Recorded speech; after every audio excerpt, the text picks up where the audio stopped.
for every dollar coming into the global equity markets, only 5 cents is going to commodity producers. And you extrapolate that on that 5 cents, about 9% is going to precious metals. So it can't get as much of a deep, it's an ultimate deep value opportunity is in that space, in our view.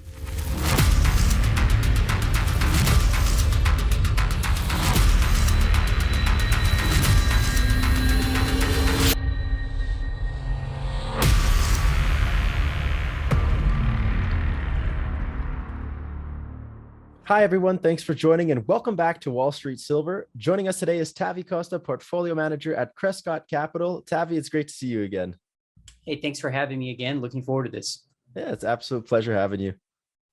Hey, Tavi, you've been, some of your more recent graphs you've been sharing on Twitter have really been quite interesting to me. I wanted to get your take on one of these. Everyone's wondering, why is everything so cheap right now? Why aren't gold and silver stocks taking off? And this is a great, just step back and look at the big picture, right? Don't look at the daily moves.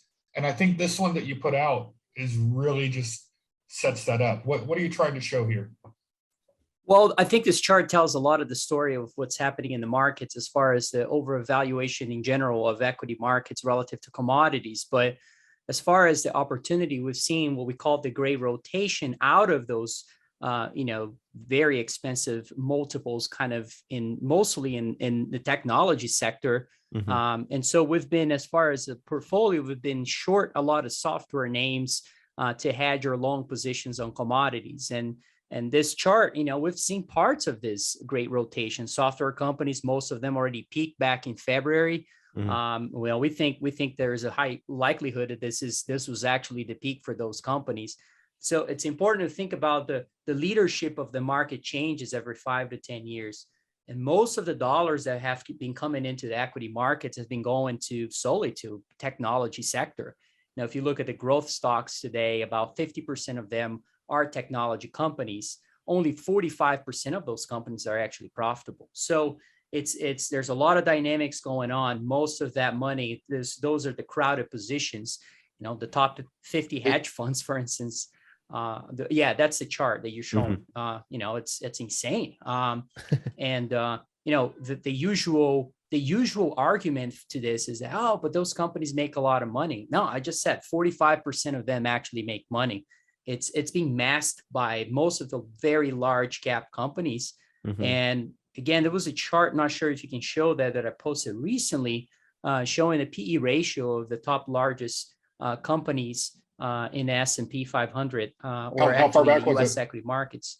Not too far from that. You keep going lower, you're probably going to find it. Let's see. Yep, there you go, right there. Those are trading at about 37 times today. That's the highest level we've seen since the tech bubble. So it's not like those companies are not being priced to perfection. They are. 37 times earnings among the top 10 largest companies in the US equity markets. I just think that people were everyone is a genius in a bull market. And so this is what we got, It becomes a question of, everything's breaking, it seems, right now. I mean, the latest news you're seeing from the European Union is natural gas prices going through the roof. I just saw this one today that they're shutting down aluminum production in Europe, in France, which is one of the biggest aluminum producers there, because electricity prices are so crazy.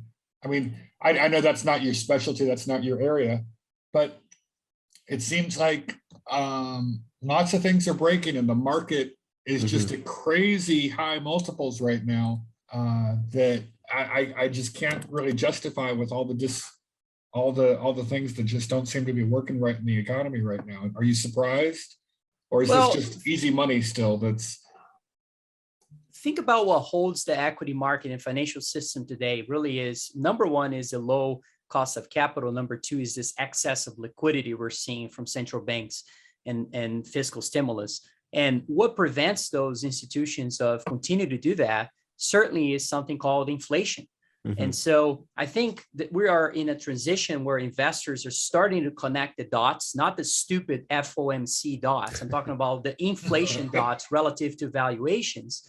And so I think we're starting to see some money coming out of money losing businesses that have been doing terrible. Look at that Goldman Sachs index for, companies that are not profitable in the tech space. That's diverging from so many indices. And so it's the large cap side of the market that have not suffered just yet. NASDAQ breadth, I had a chart showing the NASDAQ breadth relative, the company's amount of stocks that are above 200-day moving average collapsing, while basically NASDAQ is near all-time highs still. You don't need to go too far. I mean, just look at the S&P 500 equal weighted. It still is at the peak here. So, it's surprising to me a little bit. However, I think we're not going to transition from this idea tomorrow. It's something that capital allocators is starting to figure that out slowly.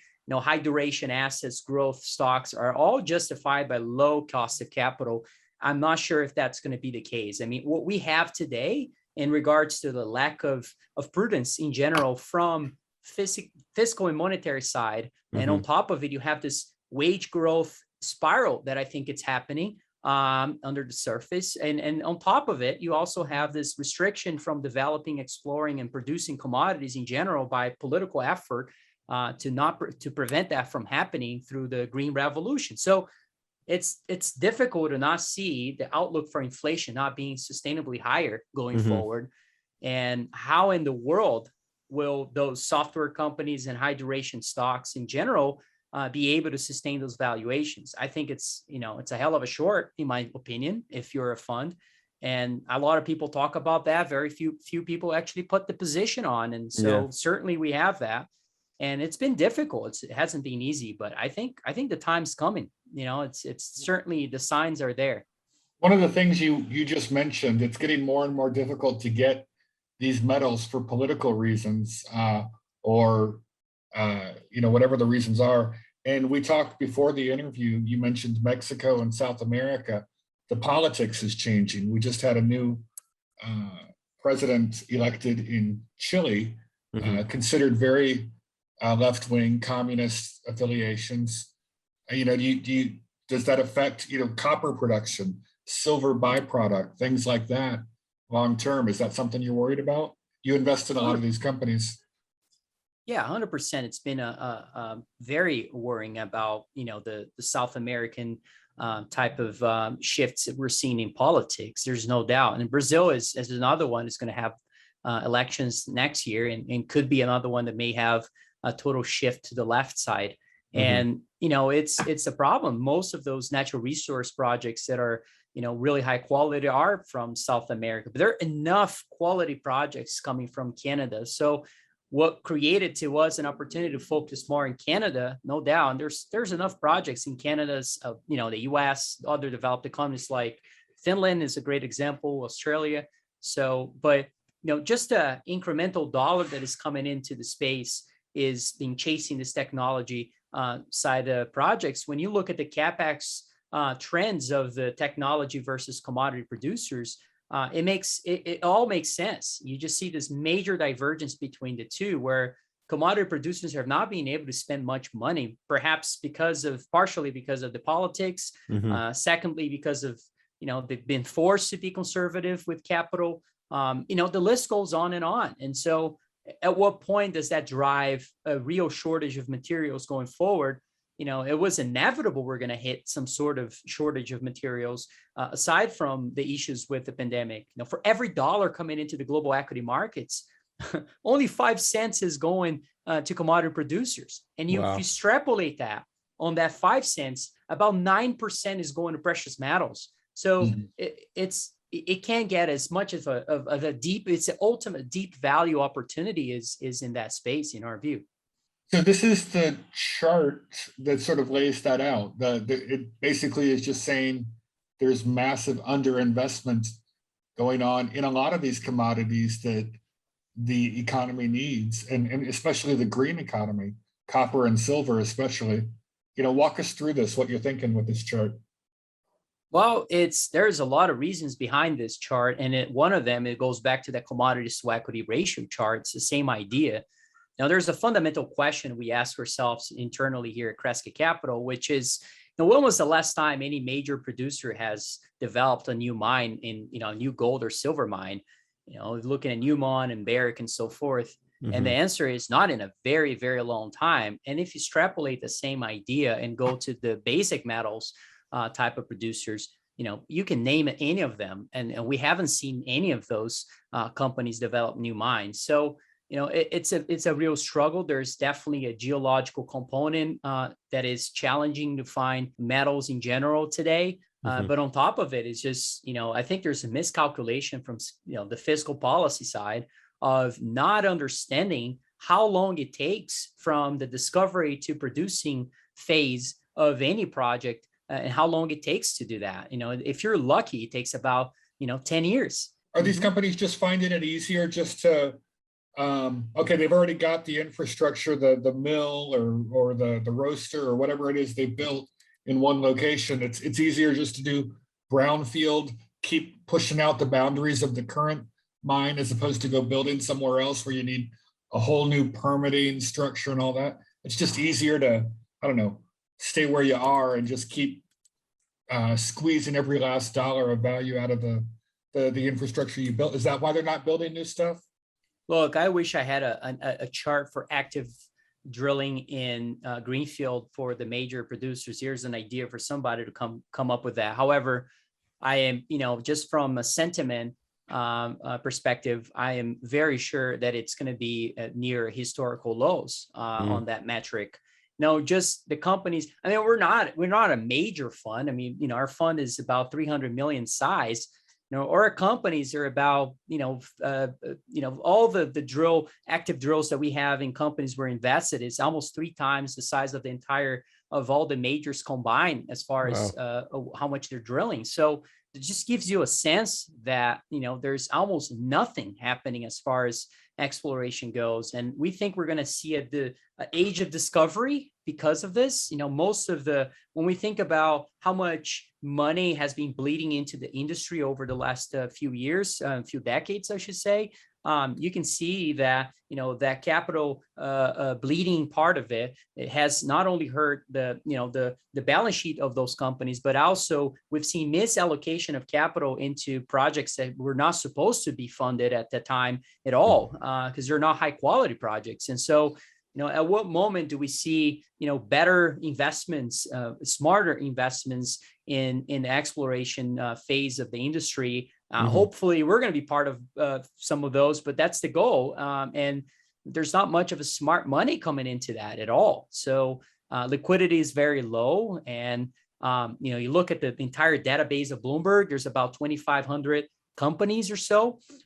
From those, about 80% of them are below 200 million market cap. So, there's a enormous amount of companies and consolidation that will happen in this industry, given the fact of how the profile of the industry is today. Well, I mean, I feel the same way. I'm trying to avoid some of the, higher risk jurisdictions, but let's talk about some of those Canadian plays that, have less jurisdictional risk.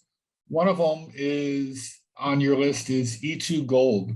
What is it that got you invested in this one particularly? I think that the biggest reason why we got invested in that is, well, number one, the jurisdiction is a factor. However, it's the location and the proximity of other deposits, successful deposits we had in the past. We think that they could be, if they being really exploring deep in those projects, and that project specifically, there will be probably going into, Hamlo number 2. That's basically the idea. We funded that deal specifically to go into some deep holes for the next drilling. They've done it already, so we're going to have the results coming out soon. And I think that could change the whole story, ideally, if they are onto a Hamlo 2 type of story, which we give it about 40% probability of that in our internal models. That would give us about 3 million ounces of gold equivalent type of deposit. And you can extrapolate that and think about what's going to be the value of that that mineral in the ground is probably, I'm looking at my notes, probably somewhere close to 2.5 billion or so when you also adjust for other factors such as dilution and capex and other things that we do it. And so it's a multi-bagger from here. The current market cap of E2 Gold is what? I think it's sub 20. Yeah, 20 million, 25 million, I think last time I looked. But yeah, so this is potential, huge one. Another one that Crescat's is invested in, and I've talked with Quentin Henny about this one also, is Cassier Gold. And let me put this on the screen here to share. Why is it that Crescat got invested in Cassier? Well, it starts, those guys have a really good team put together. We liked that type of system that they have, organic veins. And we invested early in the story. We own a significant portion of it. I think it's in the double digits, not right now. And in our opinion, they could be onto 3 million. They're targeting about 3 million. This is internal, by the way. This is our calculations would be somewhere close to 3 million ounces of gold they're targeting. So that gives us we have a much higher probability for that one for finding a discovery. I'm looking at my notes, somewhere close to 75%. They put out some very good results. And just to give people some sense quickly about what's happening today, as far as drill results coming out, very good intercepts, especially for this company specifically. But back in 2010 and other bull markets, intercepts like that, companies would quadruple in prices. And today, they go up 30, 40, 50%. But, we think, that's the type of company that statistically could potentially be putting out a lot more results. So that's why we put out a 75% probability of doing that. Very, very good team. Marco is the CEO. It's a kind of an investment banker, capital markets type of guy. He's very, very competent. We like him quite a lot. And the whole geological team. And we look for companies that are trying to be aggressive. And certainly, I think that's one example of those. So from what I'm invested in this one, just for full disclosure, if I recall, they already have a resource of 1 million ounces of gold. Yeah. Proven, proven's the wrong word, a resource. And they're trying to expand it now to the 3 million level. That's you think what the target is? That's right. And so, it's in northern BC. It's a region that we've had a lot of success as well. BC in general is a place where Crescat has been all over as far as investing. And we're looking for really good projects in that region as a whole. So it's we're excited about. It's another one that is the type of project that we think 3 million ounces of gold equivalent. Again, those are all targeted numbers internally. However, with a 75% probability of reaching that goal, that's very exciting. You start thinking about what's the total value that you can get. Usually you get about 20%, empirically you get about 20% of the value in the ground. That's how much you get it up as far as the peak of the Lassonde curve in most of those stories. And it will depend if you are in a bull market for gold, things can get as high as 40, 50% of the value that is in the ground. So, and again, this is all adjusting for dilution and capex and other calculations that we do in order to have, trying to systematize the Lassonde curve, which I think it's a phenomenal way of looking at the industry. A third one, this one's in Nevada, which is we're talking about jurisdictional risk and certain other countries that people are trying to avoid these days. Blackrock Silver in Tonopah is in Nevada, which is like the best place on the planet to be mining. And this is one of the holdings within Crescat. What is it you like about Blackrock Silver? Well, first of all, you already said about the jurisdiction. It's so hard to find a good silver story, number one. If we just look at a silver or a gold equivalent, which is a silver story, by the way, but just gold equivalent for the sake of our models, and we think they're targeting somewhere close to 2 million ounces of gold equivalent. So that's a significant portion of silver, obviously, and so we give it about 70% probability of a discovery. And so that's about $2.5 or $3 billion worth of of value in the ground. Again, it's a silver story. First Majestic has been involved with that company as well. We've had a strategic investment from Keith recently. That is an acquisition target as well. I believe Eric's might be also involved with this one. Eric Sprott. Nice. And so anyhow, it's one of the companies that we got involved, I think was in August or so of last year, after they put out some really good results. Recently, they put out some more step out results that were very encouraging. Usually companies get, they get rewarded for being aggressive. And so that is something that is a problem in the entire industry, is the lack of aggressiveness on exploration programs in general that Cresca has been pushing for more and more. And so, this company has been doing well in terms of that. We think they could be drilling much deeper still. And I'll leave that for Quentin to elaborate on why that part of the thesis. But it's one of those silver projects that could drive a lot of value, just given the fact that there's a lack of good silver projects in safe jurisdictions. So Blackrock could be the new First Majestic the next 5 to 10 years if they play their cards right, especially in a very good jurisdiction in general. With First Majestic investing in Blackrock Silver multiple times and them building a presence in Nevada, this is probably something that's going to be a buyout. What you were just alluding to earlier in the interview, M&A to go buy these ounces. Yeah, these are very, very narrow veins that they have in their project, but very high grade. And so, those are the types of projects that we like, projects that can do well in a bear market as well. If you think about the Foster View example of when Kirkland became a $15 billion company by finding an extension of the Foster View deposit at the time, this was in a bear market, and because of the profitability of a high grade project, and a lot of people have been chasing low grade large deposits when we think it's the right approach is to be buying really, really high grade. This is a great example of one. Well, Tavi, thank you very much for sharing some of your knowledge with our audience today. We really appreciate it, and Happy New Year. And we look forward to talking to you next year as the market develops. We really appreciate your time, sir. Sounds great. Thanks for having me, guys. Happy New Year's.